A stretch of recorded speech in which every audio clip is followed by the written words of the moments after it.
going to the main event with Jan Blachowicz versus Israel Adesanya. Yes, indeed. So this is definitely an interesting fight right here, man. Without a doubt. So in this fight, we had the middleweight champion Israel Adesanya bumping up to fight at the light heavyweight rank for the 205-pound belt that Jan Blachowicz was holding.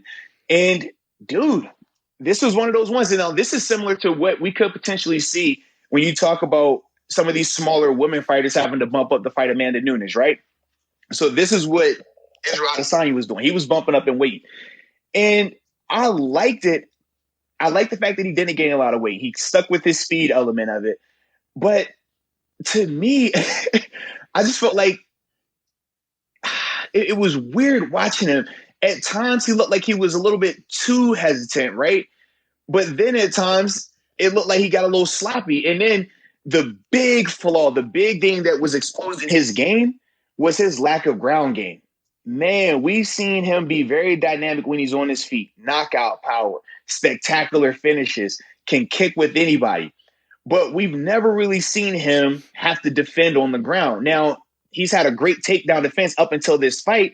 And typically whenever we've seen him on the ground, he's able to explode back up because he's such a great athlete, so powerful for that middleweight class.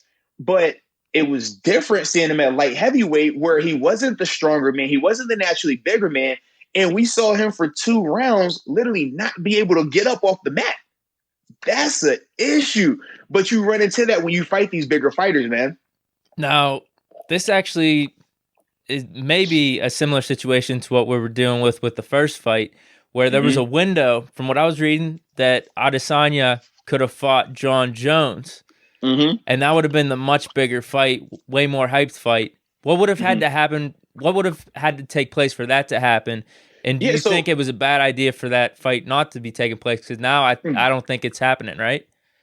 So this is the thing. The fight can still happen. If I'm Jon Jones, it is super easy now, though, because the whole mystique and mystery around Izzy was undefeated. Can he defend on the ground? He was undefeated. We had never seen him get taken down, though.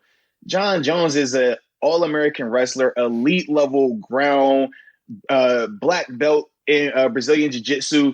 He's a special. He's an assassin on the ground. He's an assassin on his feet, but on the ground, it's just ridiculous what he's able to do. Seeing Izzy struggle like that against Jon, he doesn't stand a chance on the ground. Now, obviously, in a fight, of course, he could potentially land something. But we've seen Jon Jones take some crazy punches. I just don't think that fight's as interesting now because of that. But in terms of why the fight didn't happen prior, was mainly just the weight issue. At the time, Izzy hadn't bumped up. This was Izzy's first fight bumping up to 205. When they talked about fighting over, was it a year or two ago, maybe, between Jon dealing with some of his some of his out the cage stuff, that played a part in it. And then obviously when he came back, Izzy wasn't willing to bump up at that time. And Jon already had made it clear that he wasn't going to bump down, and he was already prepared to bump up. So that's why once they both had their most recent fights, Jon had said, hey, I'm going up to heavyweight now. So I'm not worried about this 205 fight. And then from there, Izzy was like, well, I'm coming up to 205. So you could just see the timing was off. I still think they can get it done. And honestly, for Izzy, it doesn't hurt him. The big thing is you see the flaw in his game. If he can address that, I still like him at 205. But we know for a fact he can go back down to middleweight and be fine because those guys are just naturally smaller. So he doesn't have an issue just exploding up off the ground and getting up. Whereas when you're fighting a 205-pounder, those guys are coming down from 225, 240. And fight night, they're probably 230, 240. Whereas Izzy on fight night was sitting right around, 200, 202 maybe. So you could just see the discrepancy from a size standpoint. And that's, if you don't have great skill in terms of wrestling and getting up off the ground versus a bigger guy who does know what he's doing, you're not going to stand a chance. And that was the big thing right there. But I still think you could get Izzy and Jones. I still think you can get it. I just don't know if it happens within the next year or two now, though. That's going to be the issue now. Trying to get the fight to happen before Jon either, has a crazy defeat at heavyweight or he wins the heavyweight belt and potentially retires. Those are the things you got to worry about right now because he's going to take a big chance. Going up to heavyweight for Jon, it could change. You know, you get hit with one of them punches, lights out. So it's a lot that's going to go on from now till them potentially getting that fight done, but I still think it can happen. Now, with Izzy going up, was that due to not having anyone really to challenge him in his normal weight class? Yeah, so for Izzy, that was the big thing. He had literally just claimed out his division. He had beat the number one contender by knockout in the first round and Robert Whitaker. He had beat the new number one contender by knockout in the first round, Paulo Costa. And Paulo was interesting because he was very similar to Blachowicz, a power puncher, bigger body guy. But Izzy made light work of him. He stayed on the outside just like we saw. And because he never got taken down, he was able to pick him apart and ultimately go in there and get the finish. But literally for Izzy, it wasn't another appealing fight. He had beat Yoel Romero a year prior to that as well. And he was another guy that was feared in that middleweight division. So he had not, he had beat all the top contenders and he had beat them pretty impressively. He also beat old Anderson Silva a while ago, Derek Brunson. He went through his run of just clearing out that division. So it made sense for him to take the jump. And it would have been cool to become the fifth person in UFC history to be a double champ. But as a whole, I don't think it's going to hurt him too much when he goes back down. Do you think he will? Is there anything that he has down there going forward?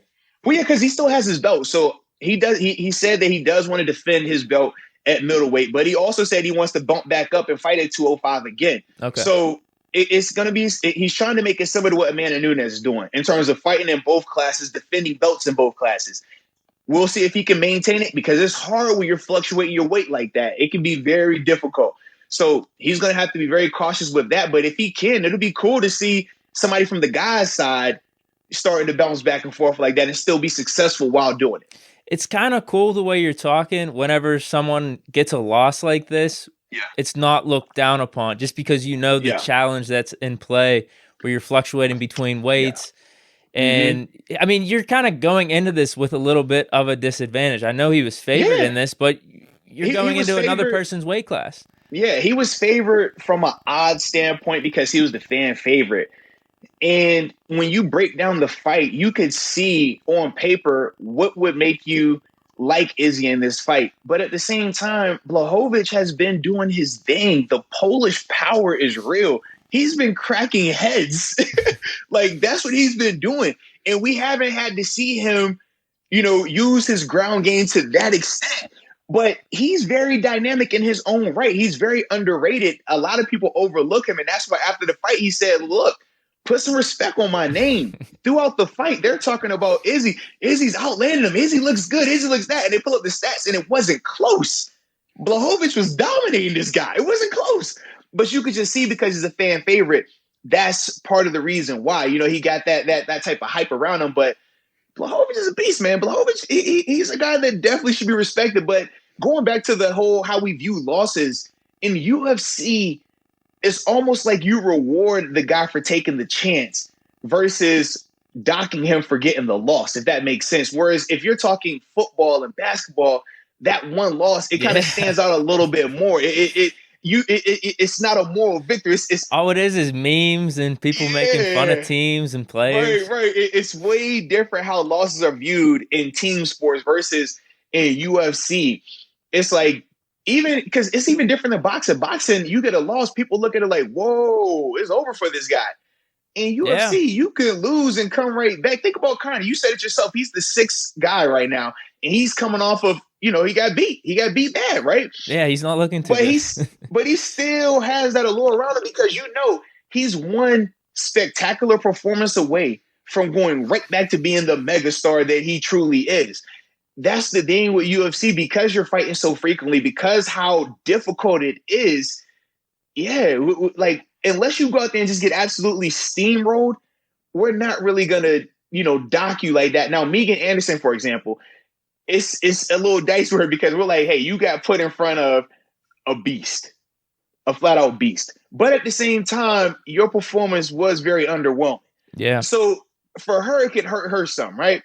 But for the rest of these people, we're not looking at them like, oh, well, since you lost, you're bad now. You suck. No. They can still crack heads, baby. They can still crack heads. So either way, it was a good card, though, and I was excited about it, man.